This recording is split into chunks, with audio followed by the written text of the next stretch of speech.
Tonight on Ambulance Ultimate Emergencies. House fire occupants is elderly and still in the house.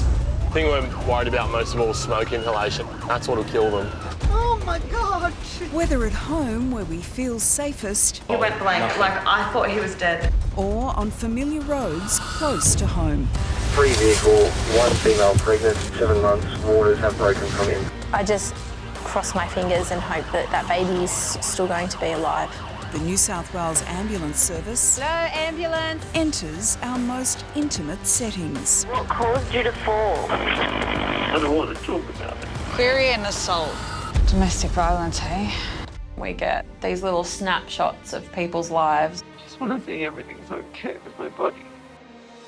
As paramedics race to save lives. Ma'am, stop. I need to help her. In and around our homes. Get the police. They're fighting. As a father, I just want everyone to get home safe.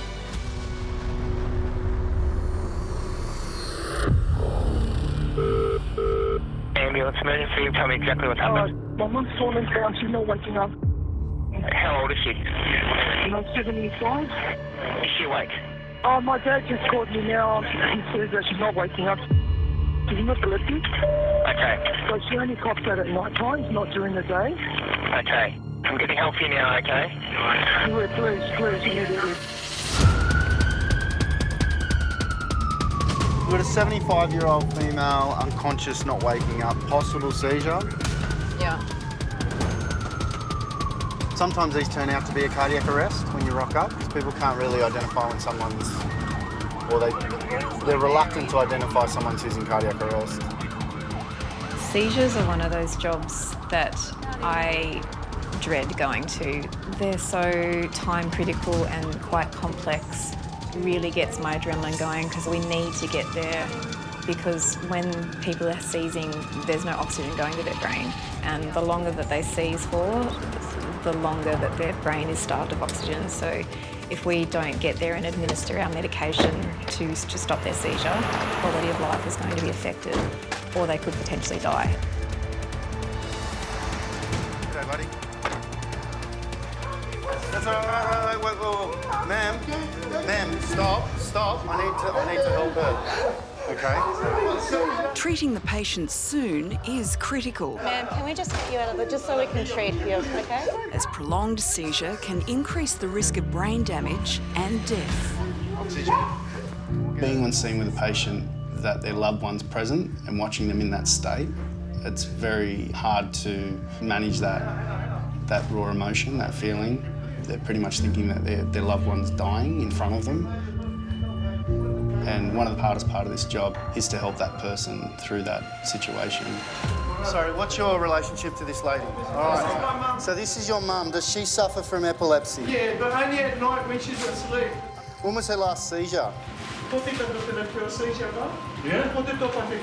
Does she usually have seizures? Only at Seizures. night when she sleeps. Yeah, but is it quite often that she has seizures? Not often, every 2 months. That's pretty often. When there's a language barrier, that sort of magnifies everything as well. It's obviously really hard to try and reassure someone that doesn't speak your language. What's happening at the moment, your mother's having a prolonged seizure. Yeah. Can you find out off your father how long she's been in this state for? About 18 minutes. Seizure activity for more than 5 minutes is classified as prolonged seizure. The longer a prolonged seizure lasts, the higher the risk of brain injury. What I need you to do is get her medications together for me. Prolonged seizure is a risk for the estimated 250,000 Australians living with epilepsy. I'm going to give her some medication to stop the seizure and we're going to take her up to hospital, okay? We have a very strong medication that we administer to stop seizures, and if that's not working, then this patient needs to be in hospital, and they needed to be in hospital probably 5 minutes ago. So, is your mother allergic to anything? No. No? Does she take any other medications for anything else? So she has high blood pressure. Any cardiac issues? No. Okay. Watching these people go through this, it's heartbreaking. It can be quite traumatic looking at us putting needles in, putting tubes down their throat. Sorry, ma'am, can I just get you out of the way for a second? I certainly wouldn't want to be watching that if it was my loved one. So it's really important to include them in what we're doing and try our best to make it less traumatic for them. You want them to feel like you are doing everything possible.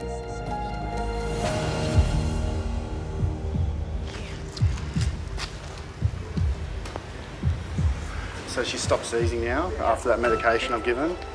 All right, but we're going to go up to hospital. I've just got another crew coming. Joanna, can you squeeze my hand? After 20 minutes, the patient has stopped seizing, but she is still unconscious. She's never had this type of seizure. They only last a few minutes. Never problem like this all my room, my sleep. Yeah, so she usually has wake-up seizures. Yeah, okay. Wake-up seizures, or nocturnal seizures, occur during sleep. It's estimated only 12% of people with epilepsy have nocturnal seizures. 1, 2, 3, 4. So you go first, man. It's a job where you come across people at their most vulnerable, and being part of that process of helping and caring is something that's very special and unique.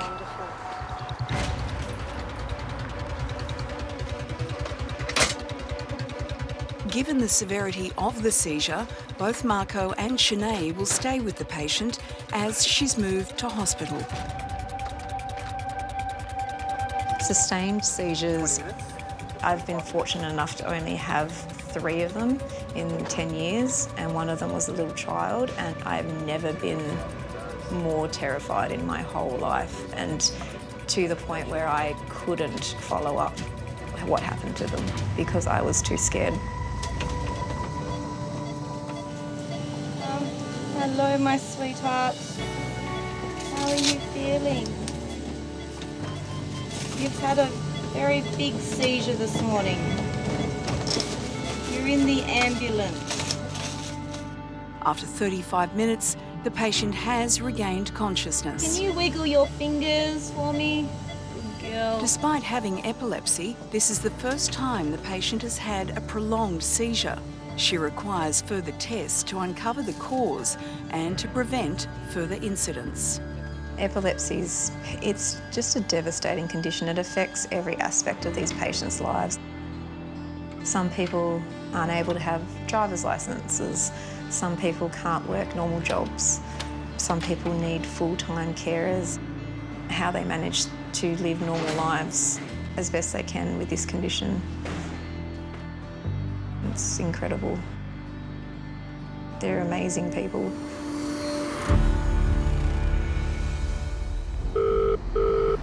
Ambulance emergency. Tell me exactly what's happened. Both come off a motorbike. But the guy just went past with no motorbike protection on and hit a car. It's morning in the Sydney Control Centre and peak hour has hit. Tell me exactly what's happening. I was crossing the road and my car hit him. He's bleeding and his back hurts. Every day, more than 1.2 million people in Greater Sydney commute to work by car. Do we know how fast they were travelling? In the morning, tend to have more car accidents because it's such a congested period. For everyone's safety, tell any bystanders to stand well clear of approaching traffic. That's why they put our shifts to finish after the peak hour traffics and stuff, not change over during that. Is anyone trapped in the vehicle? Doing that because you do tend to find this flow of the traffic accidents.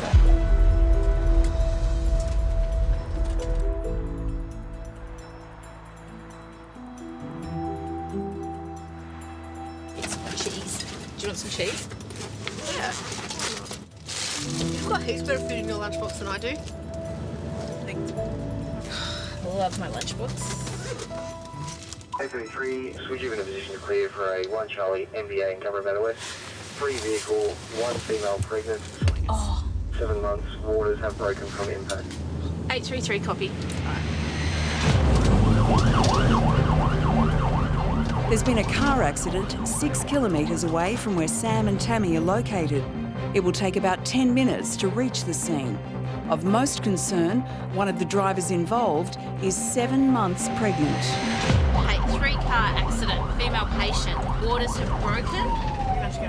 Yep, go outside. Yep, just drive at them. you don't drive at them, they won't move. I know. Stop. Mate! Stop. Jesus, up there.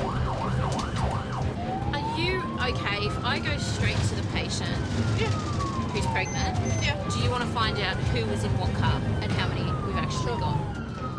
There we go. Okay, so everybody's out. Bit of a low-speed accident. He's got a bit of seatbelt trauma. Yep. Her, on the other hand, her water's broken. She's really worried. Okay. Now, we were told you were pregnant. How many weeks pregnant are you? 7 months, okay. And do you feel like your waters have broken? Yeah, it's okay. Okay. During the time that we've been sitting here, have you felt any movements, any kicks? No? Okay. I'll get you inside and then I can do a bit more of an assessment where there's not so many people. While the mother appears to have escaped serious injury, the concern now is for the safety of her unborn child. I'm just going to have a look at your belly and a bit of a feel, okay? It's all right. Just relax. Tell me if it hurts. If I touch anywhere and it hurts, okay? That's a horrible feeling. When mum can't feel the baby moving, the waters have broken. I just cross my fingers and hope that that baby is still going to be alive. I'm just going to have a look at your belly and a bit of a feel, okay? Paramedics Tammy and Sam are on the scene of a multiple vehicle accident. Yeah, abdo soft on palpation. The patient of most concern is a woman who's 7 months pregnant. Tammy is looking for signs of movement from her unborn baby. It's all right, just relax. Tell me if it hurts. If I touch anywhere and it hurts, okay?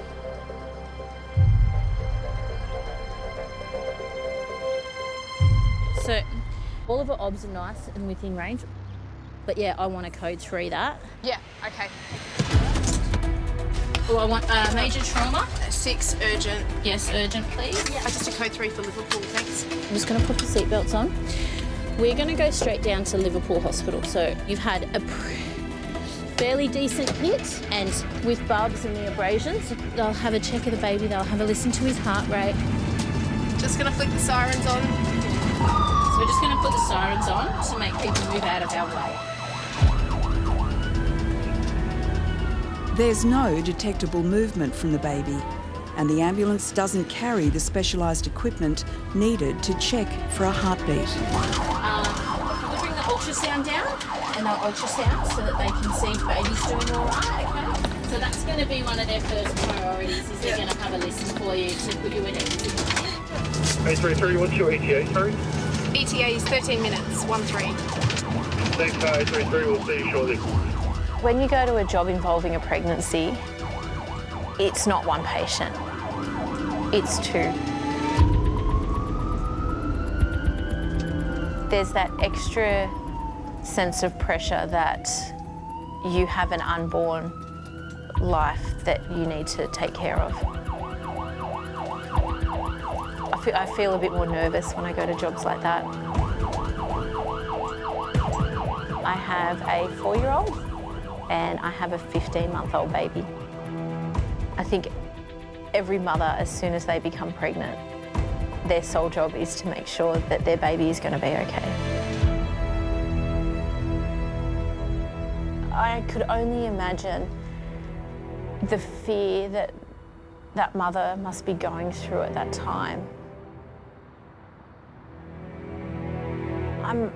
I'm not going to lie to them and tell them that everything's going to be okay. I don't want them looking back and saying, she told me everything's going to be okay, and it wasn't. It's all right. So this part of the hospital that we go into is called the resus bay. So you'll get seen straight away. What will happen is the midwives, they'll have a check of the baby, they'll have a listen to his heart rate. If he's under any stress, that's when they might talk about whether they might have to deliver him early. My heart just breaks for those mothers who've had to go through that. I don't know how I would personally respond. I just want to fall in a heap, I think, and cry. She must be so scared at that moment that she's going to lose her child.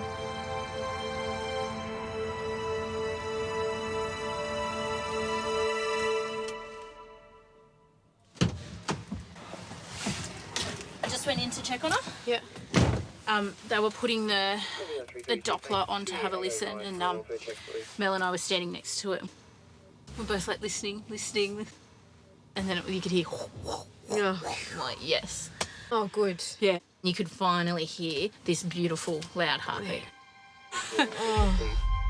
I just felt sick for her. I was like, oh gosh. So. Oh, it's so good. Yeah. So stressful. I feel for her. And like, all she wants to know is that baby's okay. Yeah. Gosh. Yeah.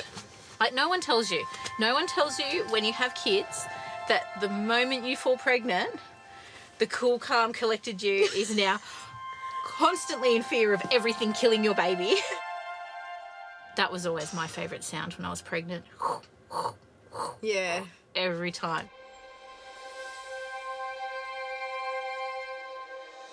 Ambulance emergency, tell me exactly what's happened. I broke up a dog fight and my hand's a little worse for wear. Has it been bitten? Yes. I've been having hiccups for almost 1, 2, 3 hours now. Tell me exactly what's happened.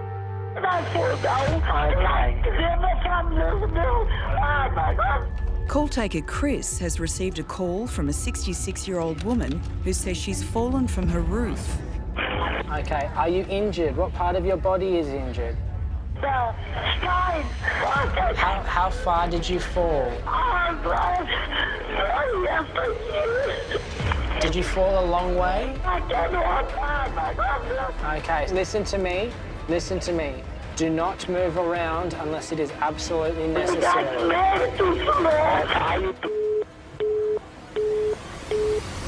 Thank you for the 640. 640. 646, could you head to please 1 Charlie Long 4? Copy. 66-year-old female long fall, fallen off roof. She cannot move. Shanae and Marco are 10 minutes from the distressed woman who says she's fallen from her roof. The details of her accident are unknown. Why would you be up on the roof in the middle of the winter? I'm not too sure. Unless she's like cleaning gutters maybe, because we've had that storm. Do not hang up. I need to know where you are at your house. Are you inside or outside? I'm in the middle of the house, but I can't open because I made it too slow. Okay, son, listen to me. Take a deep breath for me, okay? Are you bleeding? Do not hang up. Are you bleeding?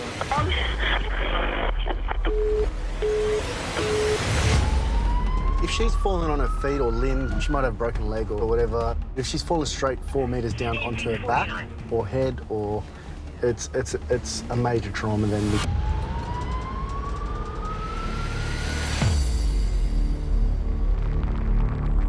Going to really heavy call-outs or something that sounds like quite critical, a very sick patient, there is always that aspect of adrenaline that goes through your body. You're concerned about what you're going to come across when you get there.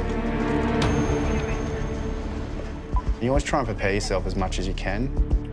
You just have to focus on the patient, figure out what they need, what's happened, and you usually have to think on your feet. Hello? Ambulance.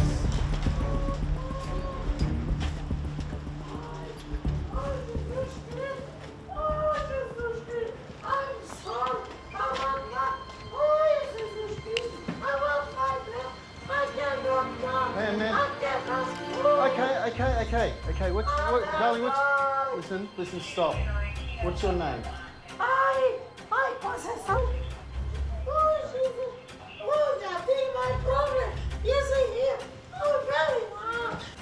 So listen, so what was your name again? Constance, is it?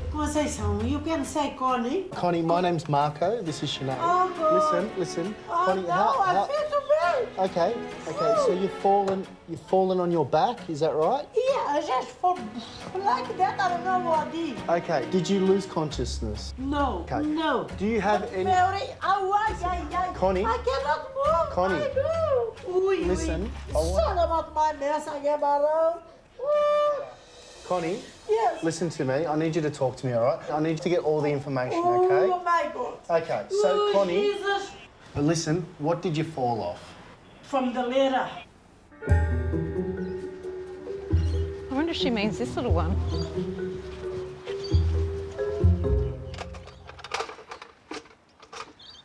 It's only a half a metre. So we don't know how high she's fallen. This is the issue. There's passion fruits over here. So we're on this ladder, picking passion fruit. She couldn't have been at the top because there's a ledge. Okay. Did you fall on your bottom? Yeah. On your bottom? Okay. With Marco and Shanae now having a better understanding of how Connie's injuries occurred, they can finally begin a thorough assessment. I'm going to touch your tummy now, okay? Yeah. Any pain, you let me know. Okay? No pain in here? No. No. Okay. No. I'm going to push on your hips. Any pain in there? No. Good. Along here? No. Okay. So all your pain... End of the spine. End of the spine. So around here? Yeah, yes. Yeah. Okay. Does it go along like this or down your legs? Yes, along. So you might have what's like a broken coccyx or broken something at the bottom of your spine. We need to get an X-ray. Yeah.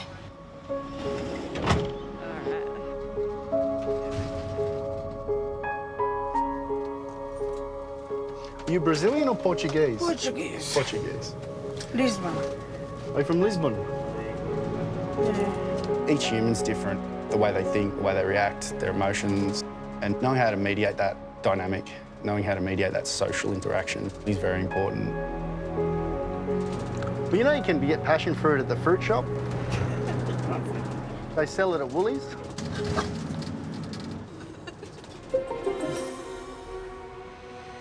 Okay, tell me exactly what's happened.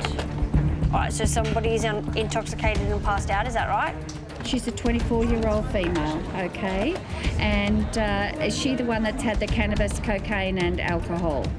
And she's vomiting?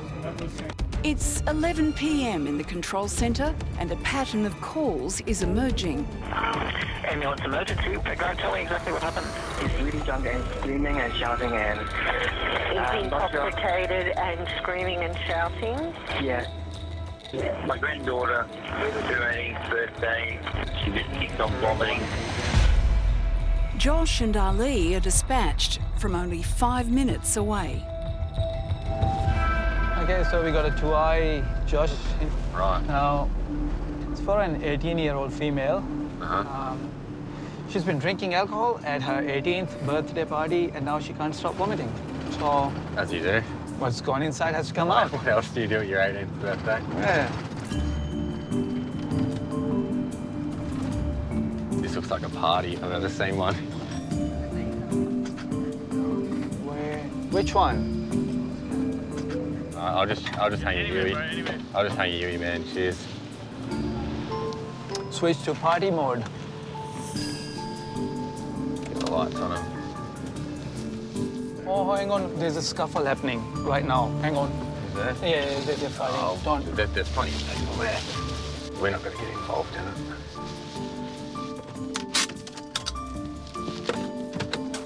Hey, what's up, motherfucker? We go to a lot of jobs where the root cause of the problem is alcohol. In my experience, 18-year-olds, they tend to take things to the extreme, whether that be drinking excessively and then not being able to handle the alcohol, or just having heightened emotions in general. Are they okay? Yeah. Stop! Relax, relax. No, seriously! Guys, calm down, calm down.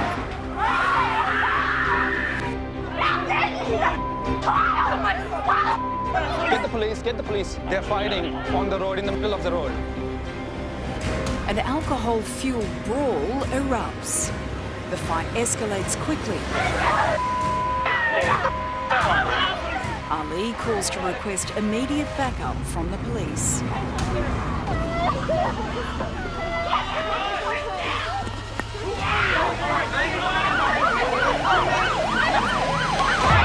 The police arrive to take control of the scene while Josh and Ali wait.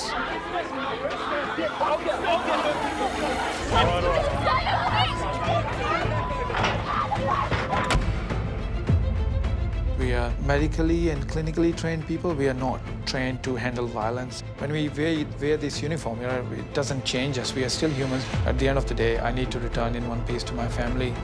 Tonight, Josh and Ali are safe. However, on average in New South Wales, at least one paramedic is assaulted every day on the job. We'll just get back to our patient now, the one that we came for. Okay. The patient's still inside. As Ali goes to check on the original patient, the police clear the site. Josh remains to assess whether any medical assistance is required outside. In high school, this bloke was kicking another student in the head. I mean, he absolutely beat him to a pulp. And I remember going home and I told my older brother, and he said, "Did you do anything?" And I said to him, "No." And he said, "Well, what if that guy died? What if he got brain damage?" So since that happened, I've just wanted to be a paramedic. It's important to protect as many people as possible. Ali has given the original patient the all clear. She's okay. All her obs are good. Lucky we're all safe. Yeah. They had glass bottles, and that's what I was concerned about. I didn't want anyone to get hurt. As Josh and Ali prepare to leave the site, another incident report immediately comes through. Major motor vehicle accident, person trapped in the vehicle, serious injuries. Oh, we send it on things. Most of the times we do a debrief in between the jobs. But sometimes, bang, there's another accident and there's no time. 8:40 on one scene, it says one vehicle into a tree. Male driver appears disoriented, bleeding from the mouth. Maybe he has a head injury. Code 9. Code 9. Code 9 alerts paramedics that a person is trapped, requiring an emergency rescue team. Police are already at the site of the motor vehicle accident, and a fire truck has been sent to cut the driver free. A second ambulance is on the road, but still 20 minutes away. Given their close proximity to the crash site, Josh and Ali in car 840, as well as duty operations manager John, are dispatched as a matter of urgency.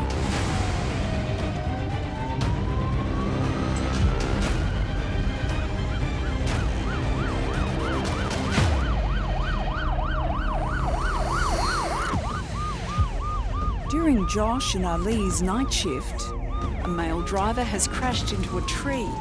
It's a code 9, which alerts paramedics that the patient is trapped and requires an emergency rescue. The incident report suggests a head injury, but it's unclear whether his condition is critical. If you go into any patient, especially if they're involved in a car accident, time is of the essence.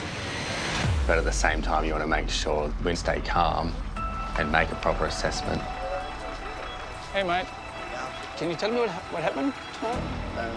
Don't remember? You don't know where you were going? I was going back to work. Did you pass out at all? The patient fell asleep at the wheel. As a night shift worker, he's twice as likely to be involved in a car accident compared to his daytime colleagues. Did you hit your chest on the steering at all? There was a pretty deep laceration there. He's bumped his chest. In a high-impact car crash, the extent of injuries sustained is not always immediately obvious. More than a third of all spinal injuries are caused by road accidents. Paramedics can't take any chances. Are we going to step him out, or do you want him to cut it open? We might do this with the spine board. You can aggravate that injury by taking rough decisions and just hurrying up and rushing the patient out of the car. We're just going to put a board under you, okay? And we'll just put you on the board and take you out on that, okay? We're not going to walk you or anything like that. The use of the spine board is one of the safest methods of extricating a patient. Boys, can you take off the door for us, please? The fireys must use the jaws of life to remove the car doors and frames so the patient can be laid flat on the spine board and pulled from the wreck without damaging his spine.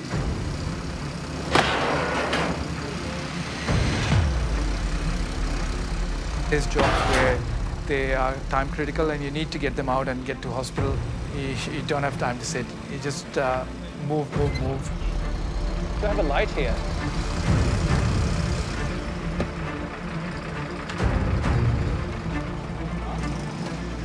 As the patient waits to be freed from the wreck, shock sets in.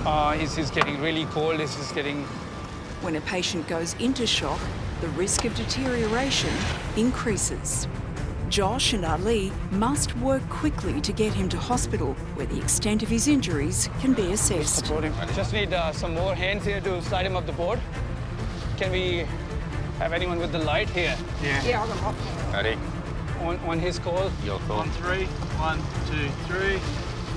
So we'll just slide forward. Slide. And just have more hands on the side. Okay. Someone's gonna get his Just head. go slowly, I can't hold it anymore. Alrighty. Okay.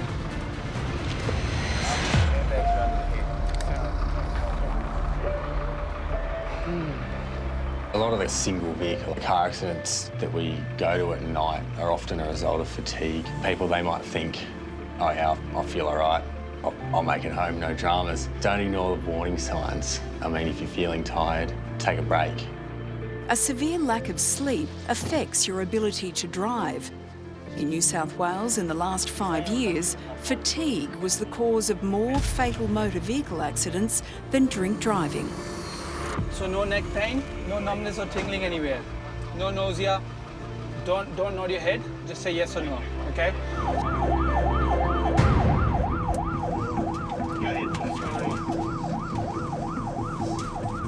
How's your pain? Motor vehicle accidents, and they're very common.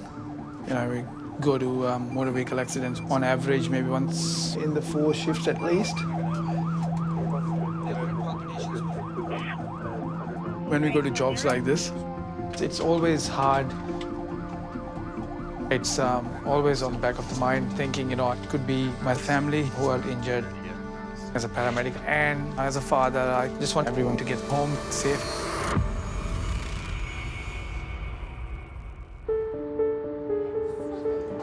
So I'm organising help for you now. Stay on the line and I'll tell you exactly what to do next. Now, I know it goes without saying, but just avoid any further contact with the bull. Has she got anything with her heart at the moment, or is it just the... Yeah, so George, I can't send you an ambulance while you're in the hospital. The people that just rang for an ambulance then live directly across the road from the hospital. Yes, I'm listening to you, but you've called the ambulance. You just get people ringing for random reasons. So I once had someone ring because their tap was leaking. So George, you need to press the call alert in your room. I can't help you. You've come through to the ambulance service and I can't send you an ambulance. George. So I'm like, your taps are leaking. Like, are you weeing yourself? Yeah. But no, his taps were actually leaking and he needed a plumber. Yeah. Ambulance emergency. Tell me exactly what's happened. My 4.5-year-old was carrying my 10-month-old, and then he dropped him and fell on top of him. And then... Okay, 4-year-old. And is he awake at the moment? Is he breathing? Yeah. Okay, all right. When did this happen? Just then. Okay, all right. And your 4-year-old was walking with the baby and dropped him, is that right? Yeah, dropped him and he fell on top of him. Okay, all right. And then the baby went all limp. Was any part of the body injured? When I picked him up, he was really weird. All right, I'm organising help for him now. When you get a call about a child that's not breathing or that they've hurt themselves to the point where they're completely unresponsive, that is the most dreaded call a paramedic can get. It could end up with brain damage, or they could end up with their heart stop beating. These are the calls that we never want to go to.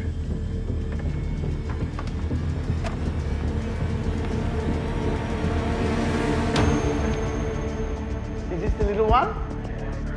Can you tell me what happened? 4.5-year-old was carrying a 10-month-old. He rolled his ankle and then fell on top of him. There was a delay and then he screamed, obviously, and then he went blank. Like, I thought he was dead, and that's because he just, like, it was floppy, his eyes. Yeah. Roll back or?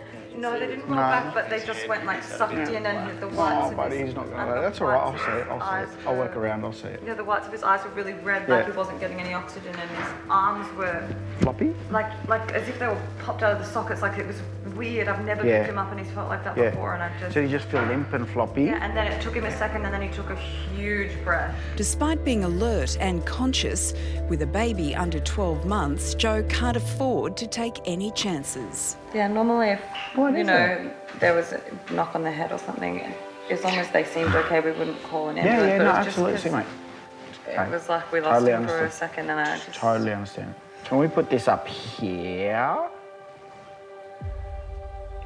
Can we put it up here? He hasn't been himself since it happened, which I guess, like, shock, understandable a little bit. I completely understand that a mum or a dad would be scared or freaking out when they've just seen their child dropped and hit their head, and it's probably one of the most distressing things that they've ever seen in their whole life. Yeah, you can play with this while I check you. You've done a big bump on your head, haven't you? No? When I assess a baby, I'm looking for behaviours. I'm looking for what's age-appropriate, normal behaviour for a baby. Because he's still got what's called anterior fontanelle. Yeah, so that's still open. So it still gives him a little bit of play. When they say babies bounce, they've got something called an anterior fontanelle, which is basically all the different bones in the skull not fusing or not hardening up together. But what that means is when a baby hits their head, that there's a little bit of play in the bones in the skull, whereas an adult doesn't have that. That's why they say babies bounce. Correct. That's why they say they bounce. Yeah. Yeah, look, as long as you're happy to watch him, I'm okay. I'm happy to leave him. With the all clear from Joe, the parents decide to monitor their baby from home. Oh, man. You all right? Yeah.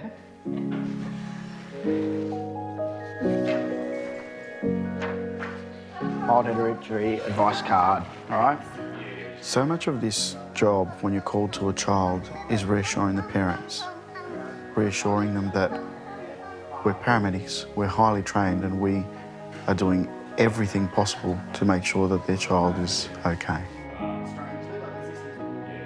Do you want to turn the lights on? Come turn the lights on.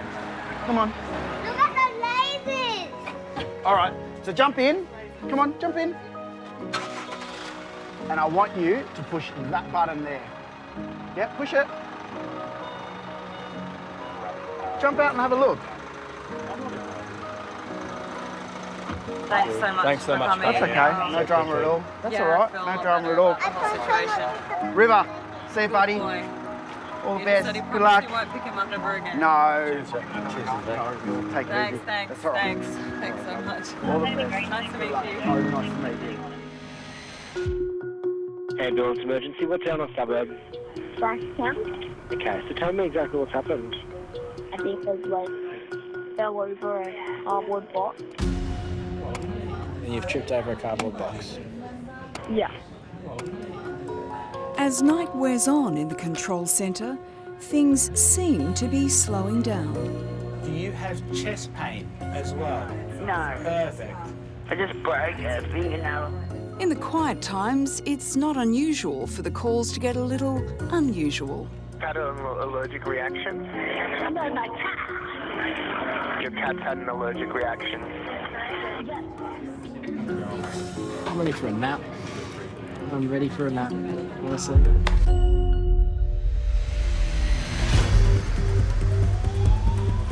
An urgent call comes in from the fire department for a house fire in Fairfield West. Matt and Dan are nearest to the scene. Signature 825, I'm going to have to reassign you please for a higher priority. A July fire at Fairfield West. Cool. 25 copy. Drop it on us. House fire, occupant's son states his mother is elderly and still in the house. getting stage 2-5. That's actually been upgraded now to level 1 Charlie. 1C? Yeah, 1C. As the occupant is still in the house, the call is upgraded to a lights and sirens response. Police on scene, mate. Fire is on scene as well. Each winter, Sydney sees a spike in deadly house fires, with emergency services responding to more than 100 incidents a week. Well, obviously you need to assess how much of their body percentage is burnt, but you can get really distracted by how much of their body's burnt and not really look at their airway. You're looking for signs like soot around the lips, soot in the mouth. The thing we're worried about most of all is smoke inhalation. That's what'll kill them. There's heaps. All the detectives are here as well. I didn't see any there.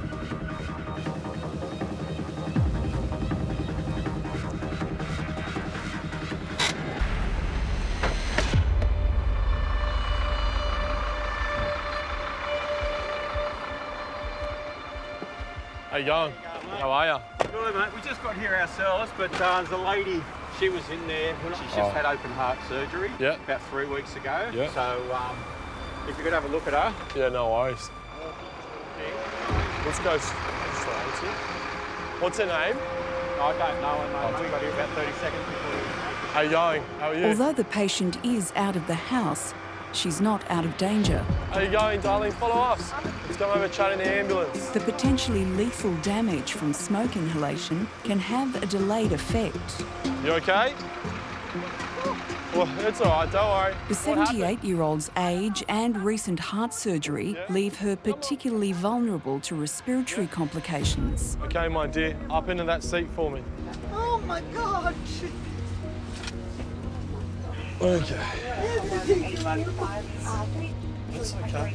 Don't worry. The fireys will sort it out for you. No problem, thank you. Did you breathe in a lot of smoke? A little bit. A little bit? Can you stick your tongue out? Chin up. We're just looking for soot to see if you might have inhaled some smoke. All good. I need you to take some deep breaths for me, okay? What have you? Beautiful.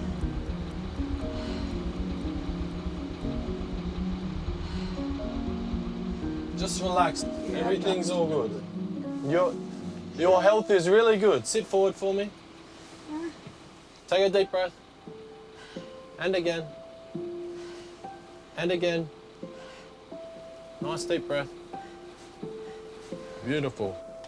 I love nonnas. Elderly Italian nonnas and grandmas are the best. Where are you from? From Italy. Italy. Nonna. Nonna, yes. Nonna, okay. Lingua Glossa, this is my village. Okay. Catania, Yeah? Sicilia. Sicily. My girlfriend's brother's in Sicily right now. Oh. Who is he? His name's Danny.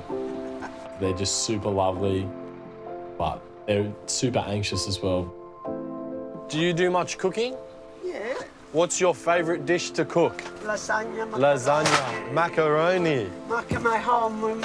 I'm trying to find out where I should go on every day of the week for dinner. There's... You coming one day? Nonna make the best focaccia. I definitely use my sense of humour to settle everyone down. I find that to be the easiest thing. So macaroni. I just want to let you know that Nonna's macaroni is the best. Macaroni? Like this on my... Yeah? Yeah? It takes their mind off the pain or the situation they're in, and it just makes everything easier to deal with for sure on both parties, for us as well. Now look, I'm sorry about your house. It's going to have a fair bit of smoke damage, okay? But the most important thing is that your health is really good, okay? Okay. Can I help you up? Yes, thank you. No worries. Thank you very much.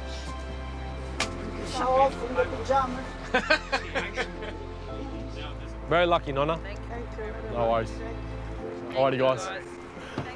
You don't forget the macaroni. No, never. I'll never forget the macaroni. No worries.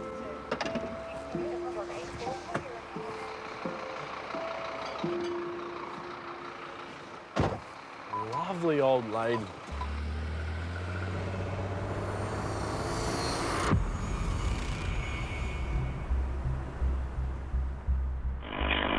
Okay, tell me exactly what's happened.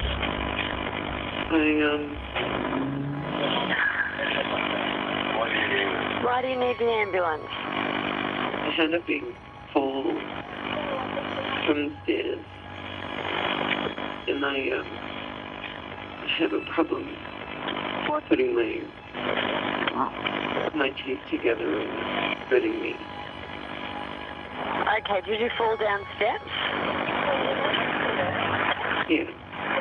Okay, I'll organise some help for you. What caused you to fall? I don't want to talk about it. Okay. Have you been assaulted? I don't want to talk about it. That's okay. I'm going to send help for you, okay? You need 833. 8:33. 833. I can get you on a 2R4, please. Also attaching police for you now, paramedics. 8:33, copy. Says that she's having trouble talking. Her teeth weren't lining up. Oh, jaw injury. So send that through, please. Going to fall for female who's hit her head. Query and assault. Right, okay. Last year, more than 28,000 cases of domestic violence were reported in New South Wales alone. Roughly 80 incidents a day. Patient was very upset, crying when asked if she has been assaulted. She said she didn't want to talk about it.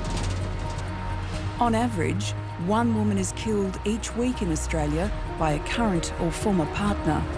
Patient is waiting out the front of the building. Okay. It's usually a sign that she doesn't want us to see the house. The house, yeah. We'll go in. When I joined the job, I was only 23 years old, and I was probably a little bit more naive as to what was going on in the world. Domestic violence, eh? I've seen more, I've experienced more, I've felt more than I ever had before. Last time I heard of a girl going to a domestic violence, it was a fatality. Oh. Yeah. Yeah. It has opened up my eyes as to my own needs. Yeah. This is our apartment. Going to a job where there's been some kind of violence involved, I think it's a matter of, do I have all the support that I need?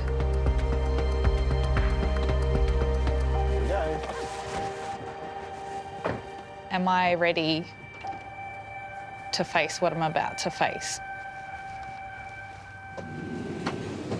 Going to fall for a female who's hit her head. Query and assault.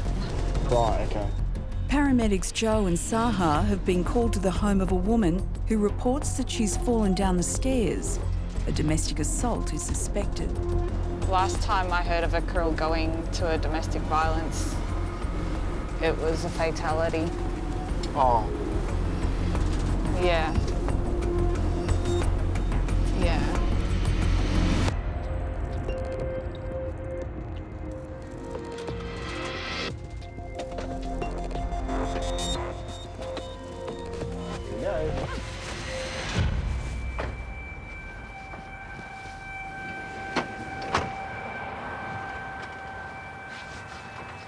Hello. You called the ambulance? Okay. My name's Saha. I'm the New South Wales Ambulance, and this is Joe. Hi, mate. Okay, what's going on today? Nothing. I just came down off the stairs, and my mouth, like, if I'm going to put it the way it should be, it's hurting me so much. Were you by yourself? Yes. Something upsetting you?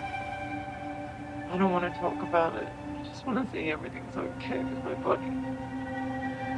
That's it. All right, how about we get out of the cold? Come on, we'll go to the ambulance. Yeah, it's really cold. Yeah. Come on, Come we'll with go to me. the ambulance.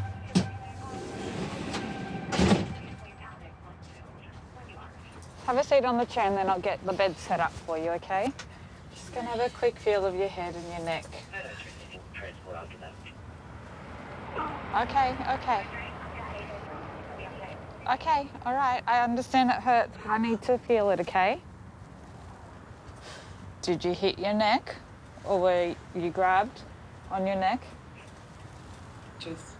Just around there? Yes. Yeah. My head over here. Okay, I'm just having a feel of everything because we don't want to miss anything, okay? Pain in your arms? Can you squeeze my hands? Yes. Okay, good. All right, put a blanket on for you. It's very cold.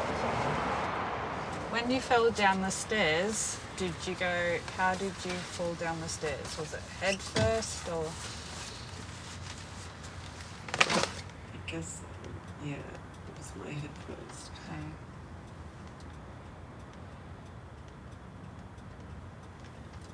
Because your injury on your cheek and on your head don't really match up with falling downstairs, sweetie.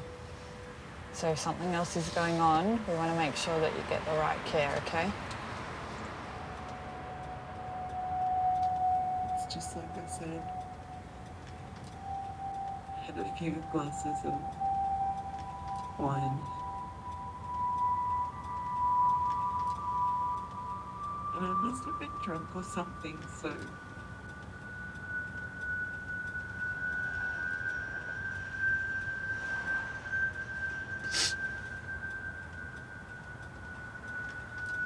Have you been hit?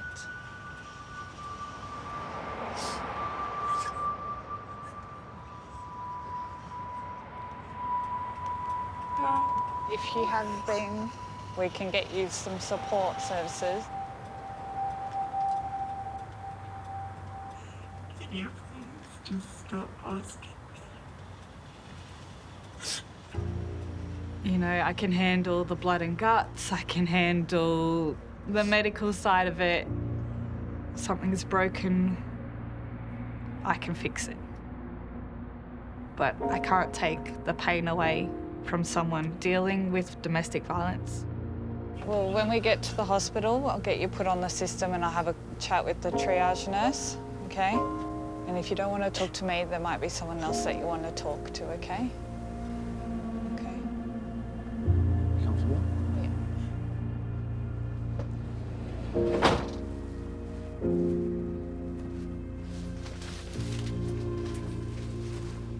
I get so angry that it happens.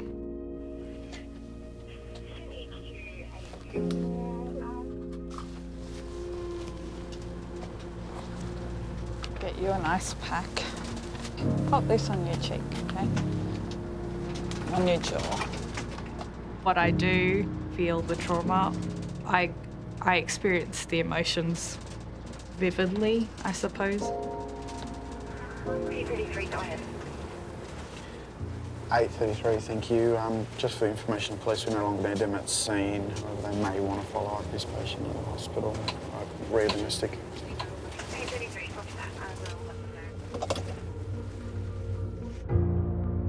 People hide what's going on in their lives because they might feel like they might be weak or that no one will believe them or that it's their fault, but it's never your fault. You're not weak. One of the hardest things you can do is reach out to someone. Just calling an ambulance is the first step.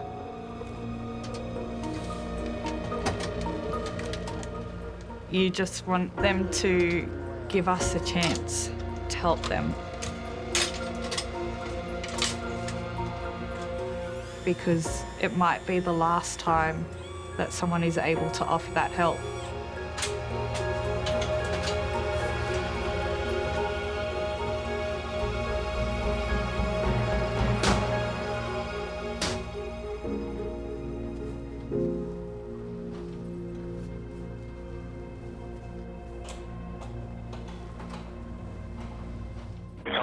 exactly what happened.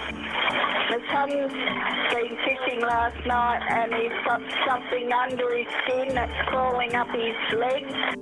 My friend, he posted a cooked bush from the crab. He was intoxicated, he got scared too, and he did it. My wife is collapsed on the ground and I can't pick her up. So she's about 20 stone. It's a 55-year-old female who's 127 kilograms, has collapsed and can't get up. That's very precise, 127. Did she fall onto a scale? Already tonight, there have been 45 call-outs to people who've fallen and can't get up. It's a very common job for paramedics, but each case is different. There's hubby. Hello. Good, how are you? My wife is on the ground inside. It's okay. You might have to reverse it or you can put it on the footpath. I'll just leave it here, mate. Yeah, sure. Right. Alrighty. Okay. That grass is squidgy. Oh. Where are you going? You definitely never know what you're walking into. Sometimes the notes that come down on our computers are very vague, and other times they're very descriptive. So we could be walking into situations that we're definitely not prepared for at that certain point in time. Ooh, that goes up. Whoa. Yep.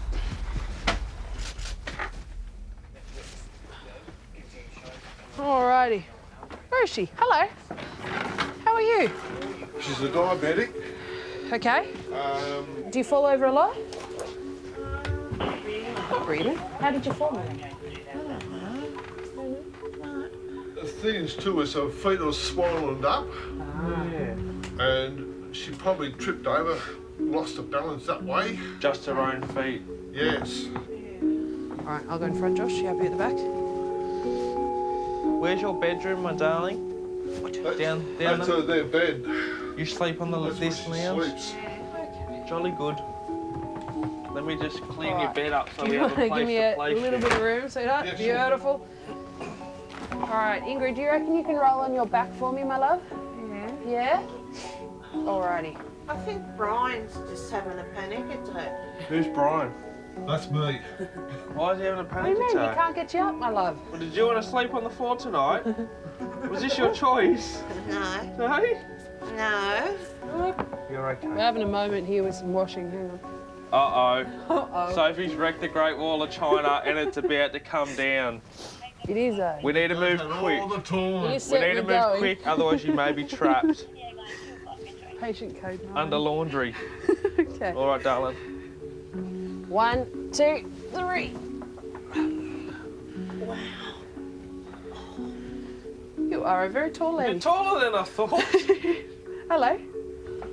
This is so embarrassing. No, it's not. I end up on the floor all the time. How about we have a seat on the lounge and I'm going to check a few things. Yeah? Any pets in here? No. No pets. No pets at That all. we know of. No. No? No pets. You can go days without doing an actual intervention on a patient, whether it be a cannula or administering oxygen or anything like that. You're a social worker for the community a lot of the time, dealing with people's problems that they just can't deal with them themselves. So you got a little bit of a temperature, my love. Hello? You do. Do you feel more drowsy than normal? A little bit. Or are you just drowsy because it's 2 in the morning? Is it? Yeah.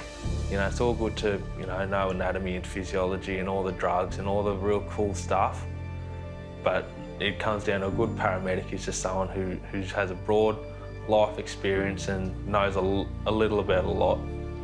I can't believe this. Oh, Bridie had a panic attack. He rings the ambulance. I can't lift you up, the size of you. Oi. You're going to get in trouble. Yeah, that's a death sentence, mate. Are you happy to sign on her behalf saying we've come out, we've popped her back on the lounge and you guys are happy? Yeah. Alrighty. All the best, guys. Thank you. You're all right, mate.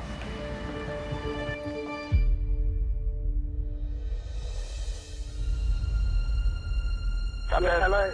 Someone got hit by a car truck. We might have severe head trauma. It's an emergency. They're literally in the middle of the road. They're passed out on the ground. They haven't moved. like we got a job. Duty Operations Manager Brian is in one of 3 vehicles immediately dispatched to the injured bike rider. Seriously, Pete. A transport ambulance is coming from Northmead, while Inspector 38 is first to arrive and reports in.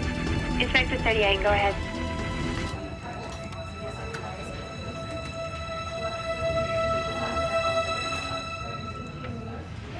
Probably that.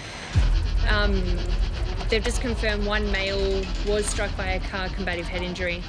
Combative head injury, care flight is required.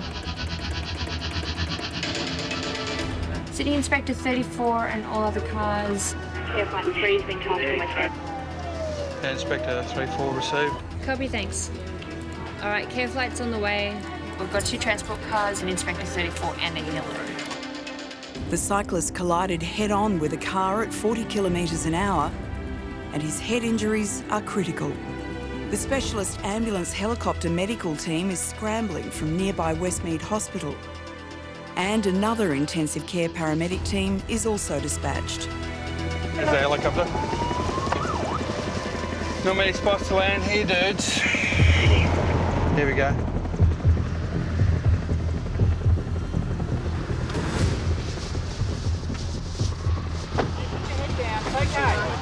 It's all right. I'll grab the straps, actually. All right, so what we'll do, lay him down and then we'll get him on the bed, okay? Brian is the senior officer and takes control of the scene. Despite his severe head injury, the cyclist is conscious and agitated. We need to manage that airway properly too. Head back, head back, head back. Lazy back. Yeah. Sit down, buddy. It's okay, mate. Put your head back, mate. Put your head down. If he continues to struggle, the risk of brain damage and death is high. All right, buddy. Just relax, mate. Just relax. All right, buddy. Come on, just relax, mate. Sit down, buddy. It's okay, mate. Put your head back, mate. Put your head down. It's okay. It's all right. I might grab the straps, actually. It's all right, buddy. In Sydney's West, Duty Operations Manager Brian is leading a team working to save a cyclist's life. Just relax, mate. Just relax. He has a fractured skull and possible brain damage, a leading reason patients die before reaching hospital. I'll just get the ketamine organised and I see. Might grab the straps. He's still up some K. He's quite agitated. He's got a head injury. He's GCS 13 at the moment, but he's non-compliant. So what we'll do, we'll give him some ketamine IM. The medical team will only be a few minutes off. And then the plan will be, once we get him under control, we'll lay him down and then we'll get him on the bed, okay? Now, he'll probably get a tube for his trouble. So we'll probably intubate him here. All right, let's give some K. Mate, just hold nice and still. Sharp out. Every second counts. This type of injury can interfere with the patient's breathing. Carbon dioxide builds up, leading to secondary brain injury or death. All right, prepare to lift? Lift. Okay. They're waiting for the helicopter medical team to put him into an induced coma, so a tube can be inserted down his airway as quickly as possible. But the chopper is still trying to safely land in a nearby park. What's the ETA of the medical team? The quicker that we can place that patient in induced coma, the better their outcome. The longer we wait, the longer that patient is exposed to that sort of potential for a secondary brain injury, the chances are the difference between walking out of hospital and potentially ending up in a brain injury unit, or even worse, dying.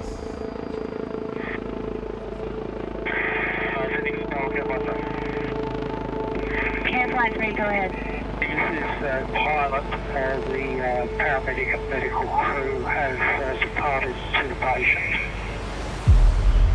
Graham, you can probably deal with the tube, mate. The helicopter medical team finally arrives. So his injuries are all head. He's certainly got a depressed skull fracture there. He's got a boggy mass posteriorly, and he's got blood pissing out the ear. I think you're right. It looks like he's going to be an easy tube, but I think we should just get on with it. Yep, righto. With the addition of the medical team, there are now 10 paramedics working together to save this patient's life. Okay, so we need some cannulation equipment on this left side, and I need a line in, please. There you go. We'll need 2 lines, preferably, because we're going to RSI him, so we want to have 2 lines in. Whilst it may appear chaotic, it actually is very controlled. And you'll find that the more serious the patient, the less talking that gets done, because everyone knows their role. Where's your kit, Craig? Can you hold that bag of fluid up for him, please? That's the joy of being a paramedic. It's, you know your job, you know what needs to happen, and more importantly, you're there and you're a team player, and everyone is focused on one thing, and that's the care of the patient. So if that line is in... Line is in. Okay, I'm going to give him 250 thio and we'll get on with it. Okay. To run a tube down the patient's airway, the medical team must first administer drugs to anaesthetise him and paralyse his muscles to stop him moving. A bit more manageable now, Al. Okay, we ready? The timing needs to be perfect. Once paralysed, the patient can't breathe for himself and needs to be intubated within the next minute. Hold it there, I've got a pogo of 100%. Beautiful. Okay, I'm through the cords. Okay. Good, tube over. Tube coming. Okay, tube. Okay, we're coming through. And that's your way down, so. Yeah, let's go on.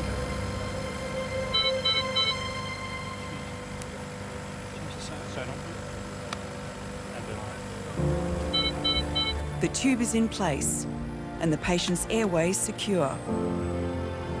Paramedics will breathe for him on the way to hospital.